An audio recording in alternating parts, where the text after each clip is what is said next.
یا پھر کمی کا باعث نہیں ہوتی، اور نہ ہی سچ میں اس بات کی کوئی خاص اہمیت ہے۔ اور پھر باب کے آخر میں ہم دیکھتے ہیں مسیح بہت دور تک چلا اور ایک غریب عورت کی بیٹی کو بچانے کے لیے اتنا چل کر وہاں گیا جسے بدروہیں ستاتی تھیں، اور مسیح کو کافی چلنا پڑا اور وہ بھی کافی دور سے چل کر آئے تھے، لیکن دونوں میں فرق ہے۔ جیسے میں نے شروع میں یہ کہا کہ انسان کا دل برا ہے اور خدا کا دل شفقت اور رحم سے بھرا ہوا ہے۔ اس لیے ان کے خیال میں ہاتھ دھونا پاکیزگی کا نشان ہے، جی اور یہ ان کی ایک رسم تھی کہ ہاتھ دھلے ہونے چاہیے، لیکن خدا ناپاکی اور گندگی کو کسی اور معیار سے دیکھتا ہے۔ خدا کے نزدیک پاکیزگی کے کیا معیار ہیں؟ میں یہاں پر آپ کو یقین دلانا چاہتا ہوں، یہ مسئلہ پانی اور صابن سے ہاتھ دھونے کا نہیں، بلکہ یہ تو ایک بہت اچھی عادت ہے، لیکن ایک خاص مقدار میں اور ایک خاص طریقے میں ہاتھ دھونا تاکہ بزرگوں کی روایت کی پیروی کی جائے، کیونکہ یہ بھی بہت ضروری ہے۔ اور یہی ان کی رسم جی، تھی۔ یہ انسان کی بنائی ہوئی رسم تھی جو بزرگوں سے ملی تھی۔ جہاں تک روایت کا تعلق ہے، یہ خدا کے کلام کو سمجھنے میں ایک بڑی رکاوٹ ہے۔ کیوں؟ اگر رکاوٹ خدا کے کلام سے متصادم نہیں تو پھر میں یہ کہوں گا کہ ترجیح روایت کو ملے گی، نہ کہ خدا کے زندہ اور پاک کلام کو۔ خدا کے خادم نے کچھ اس طرح اظہار کیا ہے۔ فریسی نے کھڑے ہو کر دعا کر کے یہ کہا کہ میں خدا کا شکر کرتا ہوں کہ میں دوسروں کی طرح نہیں ہوں، اور کہتا ہے میں ہفتے میں 2 دفعہ روزہ رکھتا ہوں۔ اس کا بائبل میں کہاں ذکر ہے؟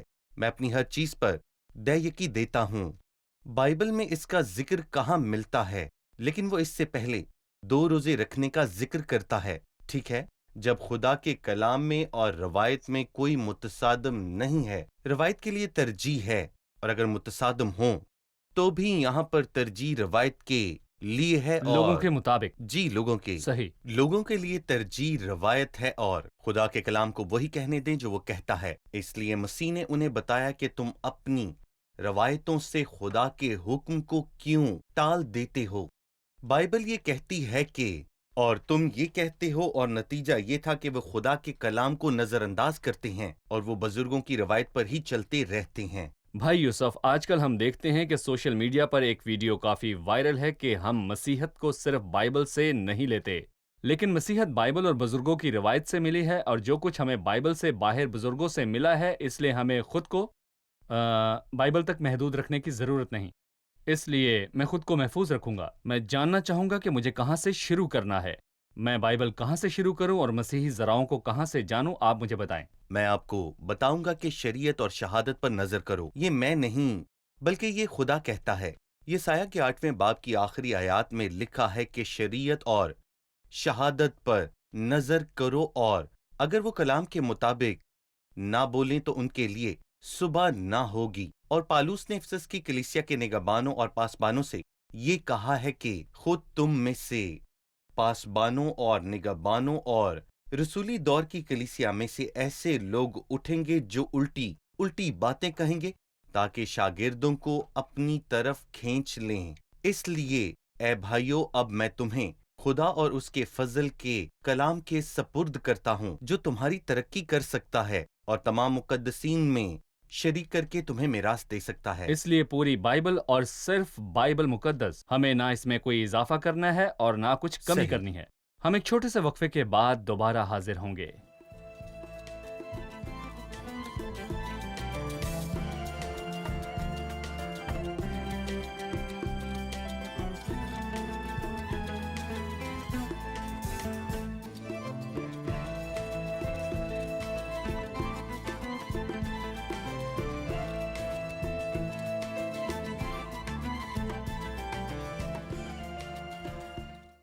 پانچویں آیت میں ہم پڑھتے ہیں، مگر تم کہتے ہو کہ جو کوئی باپ یا ماں سے کہے کہ جس چیز کا تجھے مجھ سے فائدہ پہنچ سکتا تھا وہ خدا کی نظر ہو چکی ہے۔ کیا آپ اس کی وضاحت کر سکتے ہیں؟ جی بھائی یوسف۔ خدا کہتا ہے اور ہم بھی کہتے ہیں، لیکن دونوں میں بہت فرق ہے۔ اس لیے اگر خدا کچھ کہتا ہے تو اس کے بعد میں کیا کہہ سکتا ہوں، یا پھر خدا کچھ کہے تو کوئی کیا کہہ سکتا ہے؟ لیکن افسوس کی بات یہ ہے کہ جو خدا نے کہا اسے مانا نہیں گیا، اسے ایک طرف کر دیا گیا، لیکن تم یہ کہتے ہو اس پر توجہ دلائی گئی۔ لیکن وہ کیا کہہ رہے ہیں؟ تم کہتے ہو کہ جو کوئی ماں باپ سے یہ کہے کہ جس چیز کا تمہیں مجھ سے زیادہ فائدہ پہنچ سکتا تھا وہ خدا کی نظر ہو چکی۔ اس کا مطلب ہے کہ میں اپنے ماں باپ کو ہر ماہ ایک مخصوص رقم دیا کرتا تھا تاکہ ان کے بڑھاپے میں ان کی مدد ہو سکے۔ ان دنوں میں پینشن نہیں ہوا کرتی تھی، لہٰذا انسان میں جب تک طاقت ہوتی وہ کام کرتا اور اپنے لیے اور اپنے خاندان کے لیے کمائی کرتا۔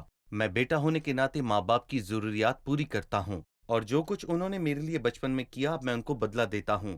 لیکن برے شریر مذہبی لوگ جو خدا کے کلام کو اپنی روایتوں سے رد کرتے ہیں، اور تم کہتے ہو جس چیز کا تمہیں مجھ سے زیادہ فائدہ پہنچ سکتا تھا وہ خدا کو نظر ہو گئی۔ مطلب میں جتنا آپ کو دے رہا تھا 100 روپے یا 200 روپے، وہ چاہے جتنی بھی رقم تھی جو میں نے دینے کا فیصلہ کیا تھا وہ میں نے ہیکل میں جمع کروا دی ہے، مطلب کہ میں نے ان کو دے دی ہے جو لوگ لالچ سے بھرے ہوئے لوگ ہیں، وہ لوگ جو بیواؤں کے گھر دبا لیتے ہیں اور دعاؤں کو یہاں پر بہت طول دیتے ہیں، تو وہ اپنے ماں باپ کی عزت نہ کرے۔ اس لیے کون ہے جو برداشت کر سکتا ہے کہ برے اور مذہبی لوگ جن کو یہ غم ہے کہ شاگرد کھانا کھانے سے پہلے ہاتھ نہیں دھوتے تھے، کیا یہ ایسی ناپاکی ہے جو تمہارے اپنے دل کی ناپاکی سے بہت زیادہ بڑی ناپاکی ہے؟ اس لیے ہماری توجہ خدا کے احکامات پر ہونی چاہیے کہ وہ کیا کہتے ہیں۔ اس سے پہلے کہ ہم روایت کے مضمون سے آگے بڑھیں بھائی، ہمیں یہ بات پھر دہرانے کی ضرورت ہے کہ پوری بائبل اور صرف بائبل صحیح۔ یہ کہتی ہے کہ مسیح کے علاوہ کسی کے وسیلے نجات نہیں، اور پھر روایت آ گئی کہ کچھ لوگ ہیں جو کہ اس نجات میں شریک ہیں، اس لیے یہ روایت خدا کے کلام سے بہت مختلف ہے۔ اگر بائبل کہتی ہے کہ صرف ایمان سے راست ٹھہرتے ہیں اور روایت آ گئی کہ ایمان راست ٹھہراتے ہیں، تو خدا کے کلام کو تھامے رہنے کی ضرورت ہے۔ اور اگر بائبل کہتی ہے خدا اور انسان کے درمیان صرف مسیح درمیانی ہے، تو پھر روایت آ گئی اور مسیح کے ساتھ دیگر درمیانی بنا لیے گئے۔ لیکن ہمیں خدا کے کلام کو تھامے رہنے کی ضرورت ہے، یعنی پوری بائبل مقدس کو۔ کوئی بھی بات جو لوگوں کی طرف سے ہے وہ سوکھی گھاس ہے۔ صحیح۔ بھائی یوسف 10ویں آیت میں اگلا حصہ پاکی اور ناپاکی کے تعلق سے ہے۔ انسان کو کیا چیز ناپاک کرتی ہے اور کیا چیز پاک کرتی ہے؟ لکھا ہے، پھر اس نے لوگوں کو پاس بلا کر ان سے کہا کہ سنو اور سمجھو، جو چیز منہ سے جاتی ہے وہ آدمی کو ناپاک کرتی ہے، مگر جو منہ سے نکلتی ہے وہی آدمی کو ناپاک کرتی ہے۔ میں اس آیت پر تبصرہ چاہوں گا۔ ان برے لوگوں کو بے نقاب کرنے کے بعد جو یروشلم سے یہاں پر آئے تھے، ایسے مضمون پر بات کر رہے تھے جس کا کوئی فائدہ نہیں۔ وہ بھیڑ کو ان لوگوں سے خبردار کرنا چاہتا تھا، کیونکہ بھیڑ اکثر برے رہنماؤں کے پیچھے ہی چلتی رہتی ہے۔ اس لیے وہ کہتا ہے سنو اور سمجھو، جو چیز منہ سے جاتی ہے وہ آدمی کو ناپاک نہیں کرتی۔ حقیقت یہ ہے کہ جو خوراک میں کھاتا ہوں پھر وہ چاہے کچھ بھی ہو میرے دل میں نہیں جاتا، اس لیے یہ آدمی کو ناپاک نہیں کرتی۔ لیکن جو مسیح نے بیابان میں کیا کہ اسے ہر طرف ہی پھینک دیا، انسان کو ناپاک کرنے والی چیز اندر سے باہر کو جاتی ہے، جو کہ انسان کے دل سے نکلتی ہے، اور پھر وہ 7 چیزوں کا ذکر کرتا ہے۔ 13 چیزوں کا ذکر مرکز میں کیا گیا ہے جو انسان کو ناپاک کرتی ہیں۔ اس لیے وہ کیا ہے جو انسان کو ناپاک کرتا ہے؟ یہ انسانی دل ہے جو ناپاک ہے اور ہیلے باز ہے۔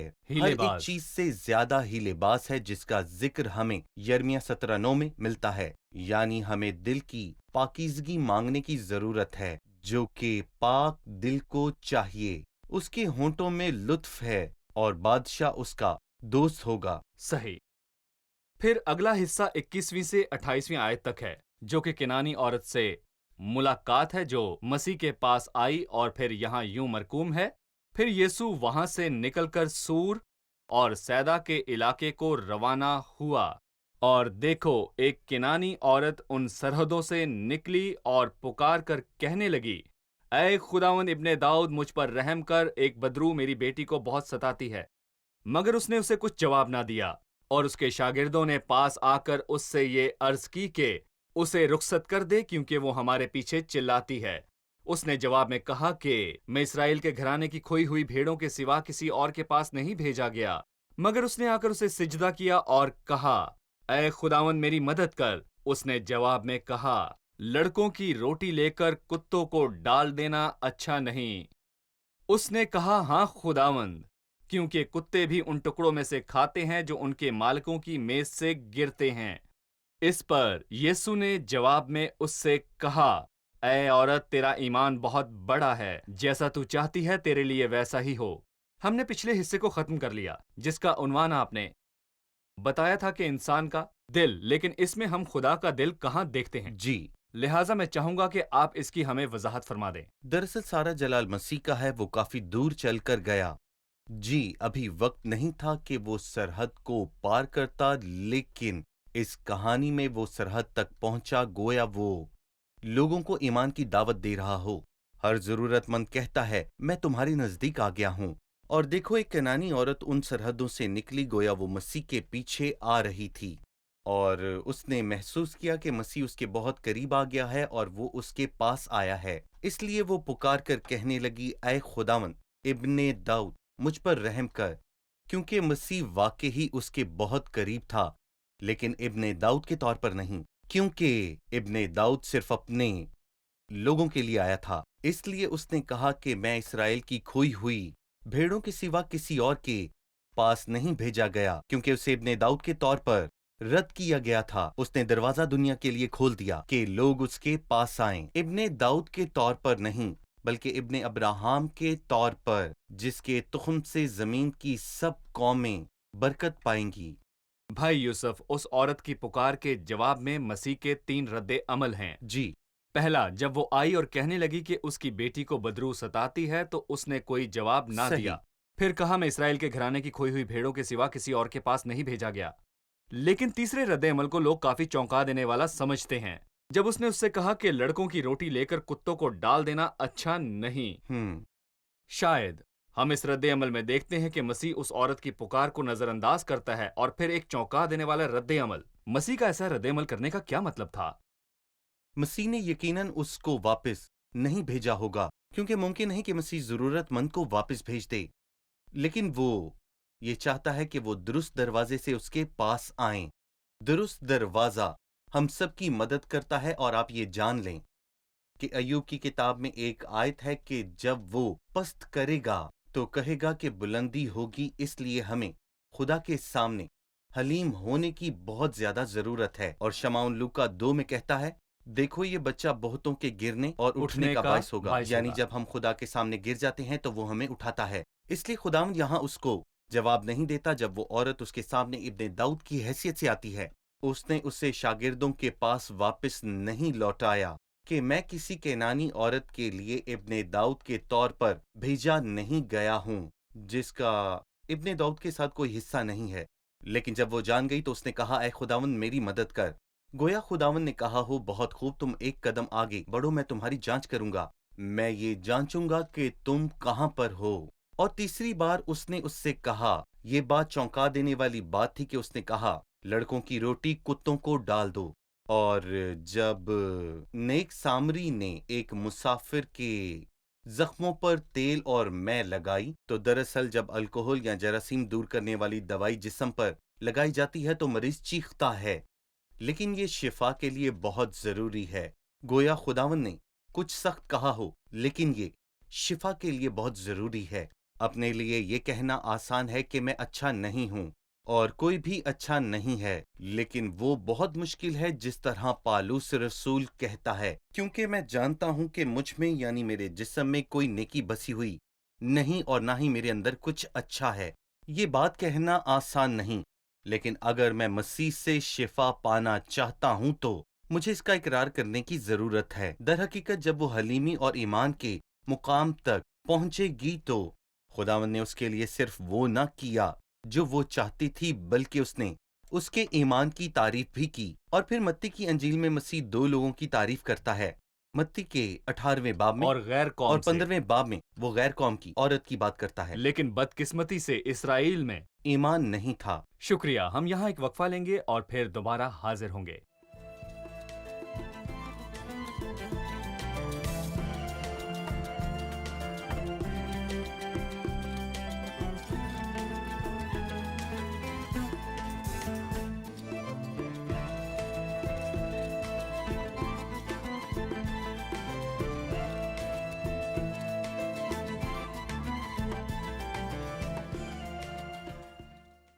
ہم معجزات کا موازنہ کرنا چاہیں گے جن کا یہاں ذکر ہے، یعنی 4000 کو سیر کرنے کا